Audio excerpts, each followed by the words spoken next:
Washington. The first time Donald J. Trump met Senator Tom Cotton, in summer 2015, the two commiserated over their shared hatred of the nuclear deal that President Barack Obama had just struck with Iran. Mr. Trump, at the time a presidential candidate who knew little about national security, thanked Mr. Cotton, an Ivy League-educated Iraq War veteran and then a first-year senator, for his staunch opposition to the agreement. Mr. Cotton, who described the encounter in a recent interview, had written an unusual letter to Iran's mullahs, signed by 46 Republican colleagues, warning that Congress might reverse the nuclear accord or a new president might rip it up. Mr. Trump was campaigning on doing just that. Now Mr. Cotton, 40, is Mr. Trump's favorite to lead the CIA. As part of a quietly conceived plan to elevate the current director, Mike Pompeo, to replace Rex W. Tillerson, the Secretary of State who has lost favor with the president and his closest advisors. Should the plan hold and he be confirmed for the post, Mr.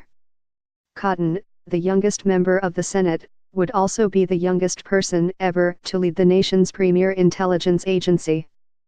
Serving as CIA director would seal his reputation as a young man in a hurry in Washington, underlined by his lack of experience relevant to the job.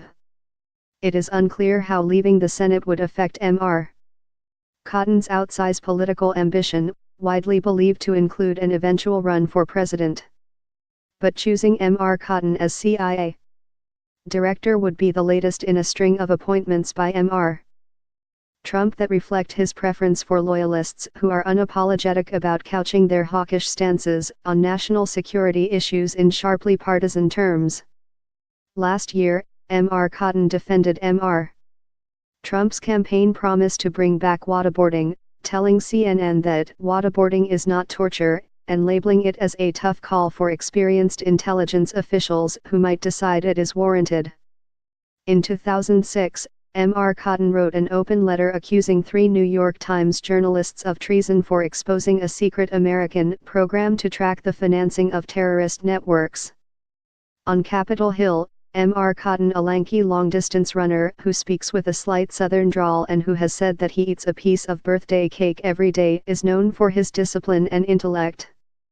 He is incredibly analytical, he is immersed in world affairs and he has a lot of good relationships on Capitol Hill, which would help him succeed at the CIA, said Jeremy Bash, the former chief of staff at the agency under Leon E.